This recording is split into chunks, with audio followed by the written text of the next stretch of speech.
Welcome to the Deep Leadership Podcast. Today I'm joined by David Hollenbach. David is a speaker, coach, author, podcast host, and mentor. He is a U.S. Navy veteran and retired fire department battalion chief. He is the author of a new book called Fireproof, Your Grand Strategy for Transforming Failure into Fuel for Your Future. This book helps anyone seeking to overcome their limiting beliefs and achieve their life goals even after a failure. This book helps readers uncover their core values and discover their true life's purpose. And I'm excited to have him on the show today. So Dave, welcome to the show. Yeah, thanks, John. I really appreciate you having me on. I've been looking forward to this conversation, and couple of shipmates. Yes, exactly. I love having veterans on the show, but Navy veterans, it's two times better than that, just because of that common experience. So I love it. I think maybe you might be the first. I mean, obviously we're all trained as firefighters in the Navy, but you might be the true first firefighter that I've had on the show. So, and a lot of people who, a lot of fire chiefs actually read my books, and I get a lot of input from people that are in the fire service. So this is really exciting to get someone who's been in that service and is led in that area. So I'm excited to have you on the show for that purpose. So let's just go ahead and get started. So first of all, tell us about your background. You start out in the Navy, and then right after the Navy, you went right into the fire service. You spent a long time there. Why did you choose that route? Why the Navy? And then why did you go into the fire service right after that? Well, my dad, when I was born in the Navy hospital at Orlando Naval Training Center. Yes. That, it doesn't exist anymore, but that's I was stationed there for 6 months. I know it. Yeah. Well, so I grew up right down the road. And so I grew up with Navy being a part of my history, my heritage, and I had aspirations of going to the Naval Academy. I became a Sea Cadet, started off in the Navy League, and then went into being a Sea Cadet. So when I ended up not getting the grades, and it was just being able to get into the Naval Academy is just an incredible feat in and of itself. So kudos to those that make it. I was not one of them. I ended up enlisting and became a gas turbine mechanic. I had broke my leg when I was in high school, a really bad break, had a lot of surgeries to repair it. And I wasn't able to enlist initially. So I was going to college, taking fire science classes, all that stuff, I wanted to follow in my dad's footsteps in some way. And so that was the other thing. After my dad got out of the Navy, he became a firefighter. And I grew up with him being a firefighter. And just so your dad was in the Navy and a firefighter. So there probably explains a little bit of the motivation behind it. Yeah, exactly. Yep. And so I ended up enlisting in the Navy and breaking my leg. While I was in A school. I never actually got to a ship. I spent 14 months in Great Lakes, and that was my Navy career. Well, my son is there now. He's trying to escape Great Lakes. He's been there a year and a half from boot camp to all his schools, and he's trying to escape right now. So he's finally getting to his next training station. But yeah, he's spent a lot of time there. So 2 winters is not fun in Great Lakes. Yeah, no, that's a rough place to spend winter. Yeah, absolutely. So you got out of the service, and then you went right to work for a fire department, it sounds like. Well, no, not exactly. I got out, and as you can imagine, that dream of being a sailor and traveling the world and when I was discharged, that was a pretty hard pill to swallow. Mhm. So when I got back home, um, I spent some time feeling sorry for myself and uh, doing construction. Um, and it was actually when I was learning uh, how to finish concrete is when I'm like, yeah, I really don't want to do this. Yeah, those jobs tend to make you change your career or start thinking differently about your future when you're doing those hard labor jobs. Yeah. Yeah, so I went back to school, finished my associate's degree, and then decided to go to the fire academy and pick up where I had left off uh, when I joined the Navy. So, um, that was the part that I left out. When I was in college, I got launched off of a tractor fender. I was in a work study program taking care of the baseball fields at the college. And one day I was riding on the fender of the tractor that we would drag the infield with. And the guy driving, he was going pretty fast into the outfield of this particular practice field where there was a good dip. And I just launched off the fender. And when I landed, one of the screws that was in the top of my tibia backed out, and that was what was preventing me from enlisting. I got to get all the hardware removed, and once I healed up, I was allowed to enlist with a medical waiver.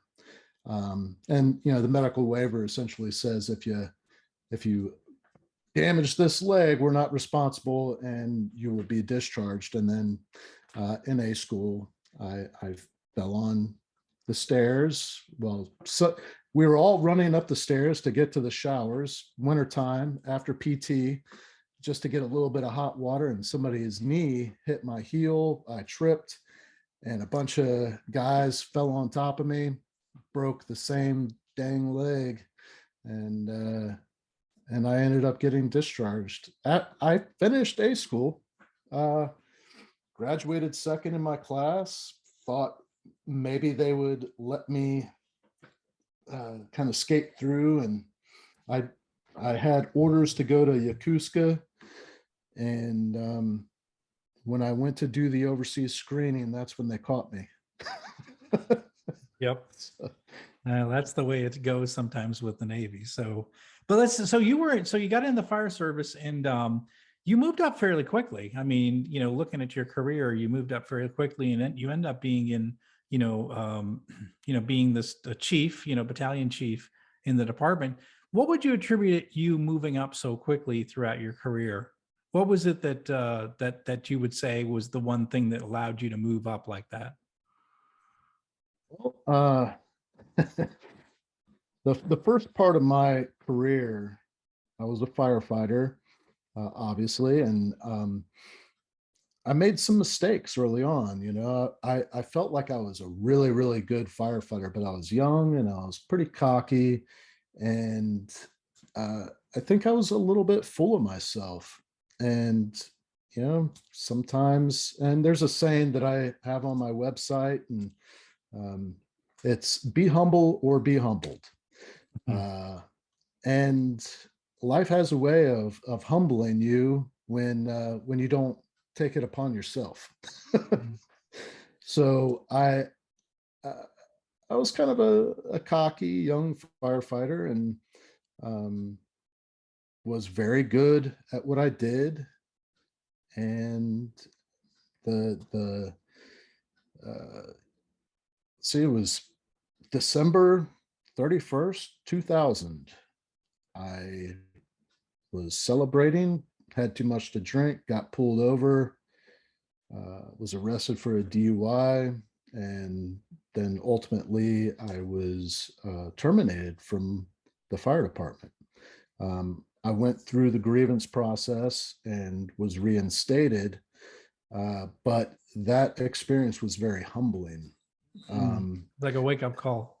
Yeah, yeah. And here's the So when I was ultimately terminated in July of 2001, on September 8th, I fell off of a 3-story apartment building. I was working on the roof and I fell off it and broke my back.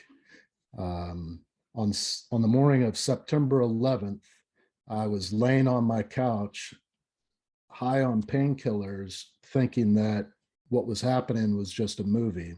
Mm. And when I sobered up a little bit, that's when I learned that a lot of my brother firefighters had died that morning, and there was nothing I could do. And that was the last time I ever took a narcotic. The rest of my recovery, I took ibuprofen and Celebrex. Those were, anti-inflammatories that I used to help minimize the pain. But that was that experience, and then the alternative to actually working in the fire department was doing roofing, construction, framing, all that stuff. And when I got reinstated, I approached everything with a whole new attitude and a whole new appreciation, because I had already lost it once. I didn't want to lose it again, and I embarrassed my family and my dad, having retired from that same department. Here I am. I'm the third, so I got his name and my grandfather's name, and here I am, dragging it through the mud with my immature behavior. So I didn't want the rest of my career to end up like that. So I worked really, really hard. I just, everything I did, I did with a purpose. I wanted to be the best at everything that I did, but I also wanted to help those around me achieve the same things. And it was a way of helping me stay centered and stay focused on, it wasn't about me. It was about the job and about helping the people in the community on their worst day. So I just wanted to be the best. I wanted to be that guy that when I arrived on scene, it wasn't just the citizen that was going, oh, this guy looks like he knows what he's doing, but the other firefighters would have that opinion of me, like, oh, I'm really glad that he's here. And to be able to achieve that, you have to be really, really good at your chosen profession, regardless of what it is. And so I feel like I did a pretty good job. And it just led into promotions. You gotta, if you want to make changes, you got to move up where you have a little more influence. And when you move up, you have to work really hard at mastering that position before you go to the next one. And I just worked really, really hard at each position that I held, so that not only could I operate in that, but I could teach somebody else how to be really, really good at it. You remember a point where you went from where you realized that I'm no longer like a doer, I'm more of a leader, because as you start off, most of us in our careers, we're doers, right? But as we progress and we move up, our job responsibilities change and we do less doing and we do more leading. Did you remember the time in your career where you say, well, it's more about influence, it's more about teaching, it's more about directing and less about how great I am inside the building wearing the gear and putting out the fire. Do you remember that moment? And what did you think through that process? Well, what was your transformation like becoming a leader? Well, there was two actual, two very profound events or time frames that I could talk about. So the first one would be when I went from being the driver operator, the engineer on a fire truck, to being the lieutenant, to being responsible for a fire station, the equipment, and the crew. My first station, the crew there was established. They were senior people. My driver was, getting close to retirement. And she had spent the bulk of her career in special operations. So she was a wealth of knowledge that, when I came into that station, I'm looking at these people and their experience, and I'm like, man, why in the world would they follow me anywhere? Yeah. And when that was a huge smack in the face. Like, man, I might have taken this position a little early. And that's when I actually found this leadership video online. It was actually the School of Leadership at the United States Naval Academy. And funny enough, that Leadership Academy is named after Admiral James Stockdale. Well, there was a Marine Corps colonel that was talking to a group of midshipmen before their graduation, and he does this talk on the 3 C's of leadership: competence, courage, and compassion. And when I listened to that lecture, that's when I'm like, all right, this is what I got to do.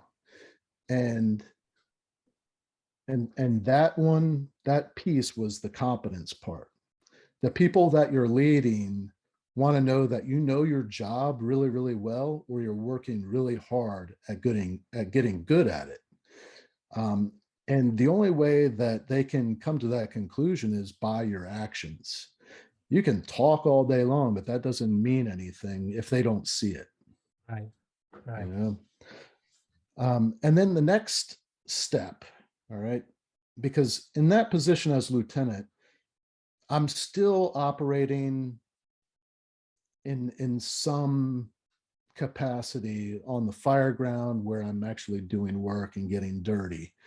Not to the same degree as a firefighter, but still to some degree. When I made Battalion Chief, that's when I was responsible for 6 fire stations and all those people. And then being the one that is ultimately in charge of operations on a big incident.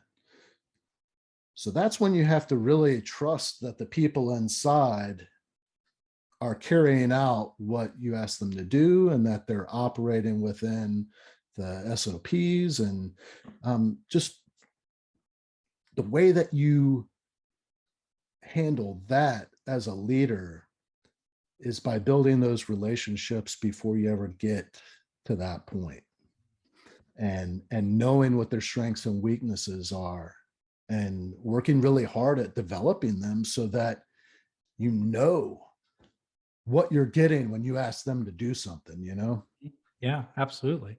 Yeah, because you're no longer, it's like the coach. The coach can't be on the field. You've got to train your people, you got to recruit, train, develop, and then you got to step off the field. And that's a hard thing for a lot of people to do, to step off the field and trust the people that you have in your group to be able to carry out your actions, especially when you're on the sidelines and you're not in the building, you're not in, in there. And it's hard sometimes. I know for myself, it's hard because I know how to do things, and you want to jump in and you want to help, but you also have to let your people bring out their best and bring their best to the table. And but it is hard to make that transition and to sort of let go and trust the people that you've trained. But yeah, it sounds like you had to do that. You couldn't, the battalion chief doesn't go running into the fire first, right? Yeah. Unfortunately. No. So, Actually, this is a really cool story. One of the last big fires that I was on, I got assigned as the Division 3. So I was on the third floor of this apartment complex. There was already a battalion chief on scene that had established command, and because this fire became a second alarm, another battalion chief was added and an assistant chief. So I get there on scene and immediately get assigned to the operations on the third floor, where I'm managing a lot of crews.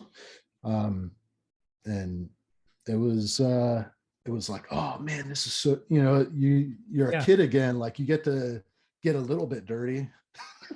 Right. Right. Yeah, absolutely. That's good. That's interesting. So I want to talk about your book, because I think that's going to be really really kind of something to talk about here. That's important. You've got a new book. It's called Fireproof. Now, why did you feel the need, or why were you compelled to write this book? Who is it for?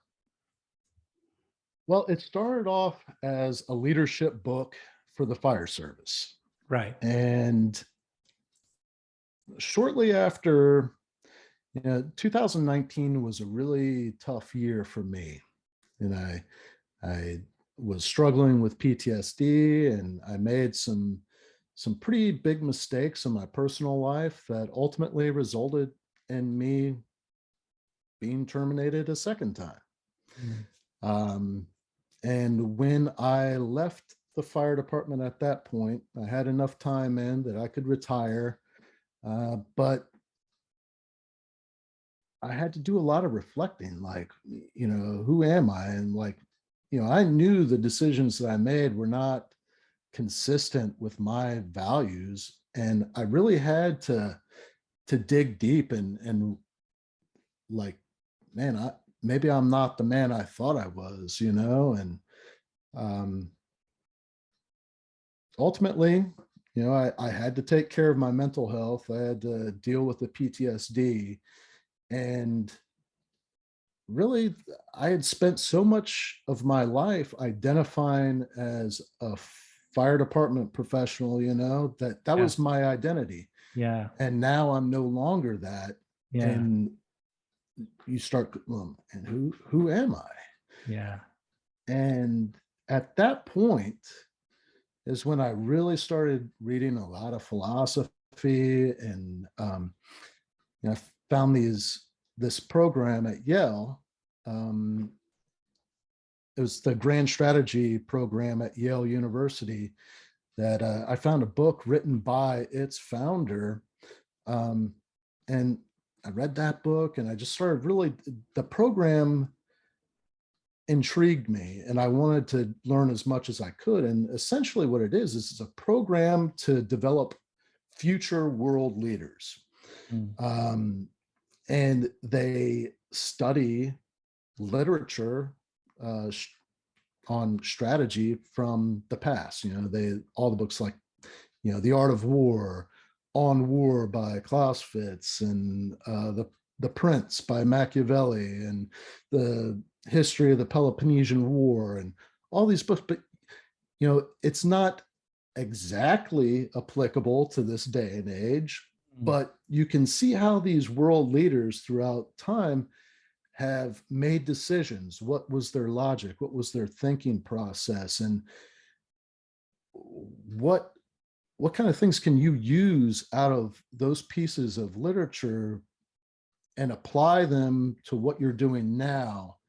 And it just brings this other layer. And I was thinking, if I could apply this to my own life and look at all of these writings from history's greatest thinkers and religious leaders and philosophers, and what do they feel is the meaning of life? What is the purpose? Why are we here? And how can you identify, well, like, how can you sit there and say, this is my identity, this is who I am. Mhm. And so after going through that process myself, I found that there's, some common threads through time, and I wanted to apply that to my book about leadership, because one of the things, and I'm sure you would agree with this, is that when you're in a leadership position, if you're not really good at leading yourself, Mm. you're not going to be very successful at leading others. Oh yeah, I talk about this a lot. It's the put your mask on first before helping others, right? You can't be helping your team if you are dealing with your own challenges, right? So it's mental, it's spiritual, it's physical, it's financial. Are you taking care of those things?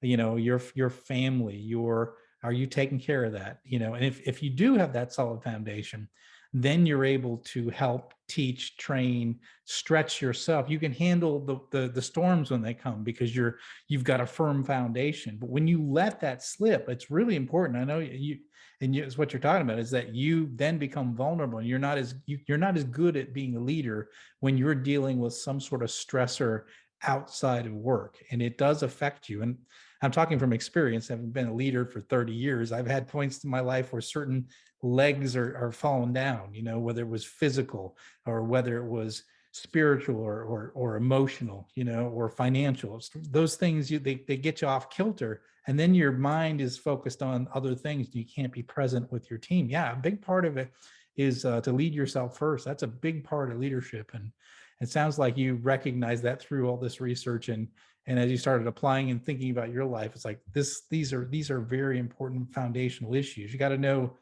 take care of yourself, but you also have to know yourself and know, what do I want to be? What's my mission in life? Where do I want to be? What's my why, as you say in the book, right? Yeah. Yeah. Yeah. Yeah. That concept of self-leadership wasn't foreign to me. And when I had these big failures, I would go, man, I know better. Like, Mhm. what is my issue here? And when you start looking at what drives you, what is it that you're looking for in your day to day? And we're all looking for one thing: happiness. That sense of well-being, satisfaction, being comfortable, but being happy. Mhm. And when you're struggling with PTSD and you're denying that you're having issues, you're chasing this dopamine fix. That's, you know, veterans and first responders, divorce rates are really, really high. Oh, very high. Absolutely. One of the And reasons I got out, by the way. So, I kind of like my wife. I want to stay with her. So, yeah. but you find that your relationships suffer, Mm.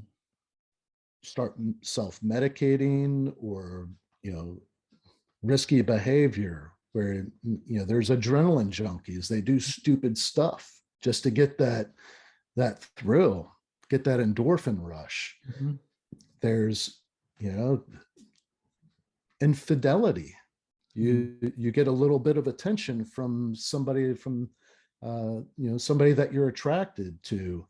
They show you a little bit of attention and you're like, oh, well, that feels good, let me see where this goes, when you Mm. know better. um, Gambling. There's all these things where we get that dopamine hit, and it we're chasing the wrong thing.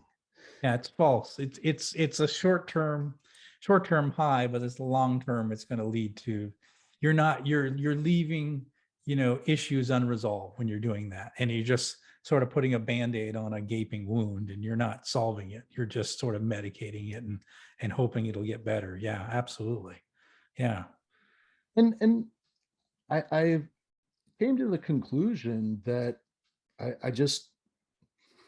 I was living my life with a very short-sighted perspective. You know, I wasn't playing the long game. Mhm. I was all about the here and now. And so I started just developing this plan for myself. And it was separate from my book. And then I'm like, well, this is really good.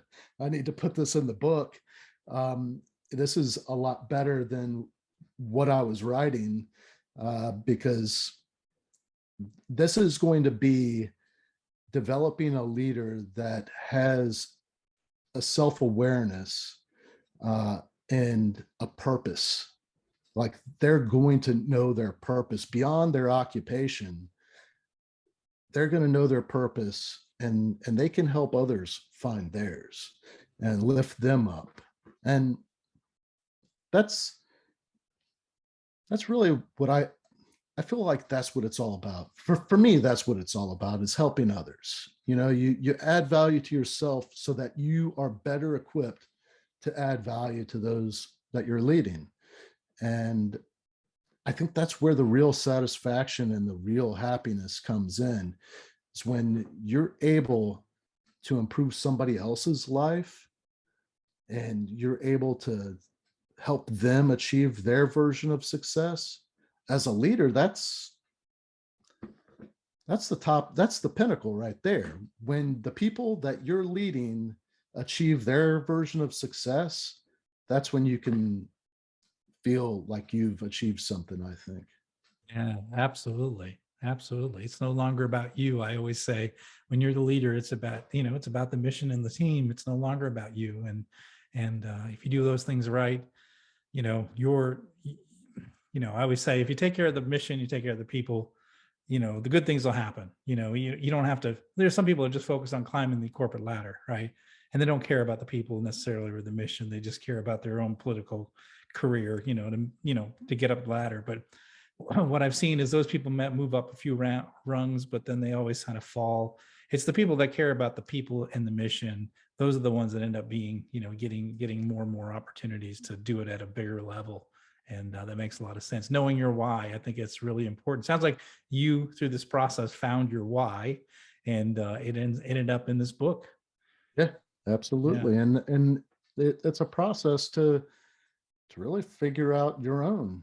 And it's just taking a little bit of time to look internally, and answer some tough questions for yourself.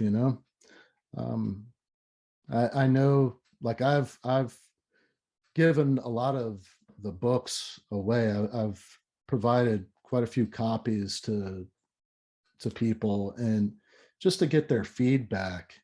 And some do the work in the book and they love it, and then others are like, it's a great book, man, but I'm not in a place where I'm ready to look at that. I'm not ready for this. Yeah. I get it. No, I get it. Because you're right. I mean, if you're in those in that situation where you're, you don't want to break free of those short-term fixes that you put yourself in. A lot of times people, unfortunately, have to hit rock bottom before they come out of it. And the smart people will put a stop to it. They'll figure out, I got to stop this before I hit rock bottom, and those and this book is going to help people to find that, those that are willing to open the cover, read through it, they're going to get that direction that, okay, maybe this is telling me I need to stop, and I need to rethink, and I need to figure out, why am I here? What do I want to do? What's my true purpose in life? And this is a good book for that, because you're sharing a lot of your experiences from your career throughout the whole process. So Dave, this has been fantastic. Where can people find out more about you and this new book? Everything is on my website. All of my social media links are on the very first page of the website, top corner. It's hollenbachleadership.com. And you can find my book on there. You can find my podcast. Everything is on there. So have at it. And if anybody has any questions, for me personally, I do read the messages on my social media. I will be the one that responds to them. So Fantastic. Well, we'll put a link to that in the show notes so that people can find you. And Dave, I really appreciate you coming on the show and sharing your experiences and this exciting new book. Yeah, thank you. Thank you very much. And thank you to your audience. Yeah, thank you again. Well, that's it for today. Thank you for listening to Deep Leadership. If you like this podcast, please subscribe and share so we can continue to build a world with better bosses. Until next time, this is John Rennie saying take care and lead well.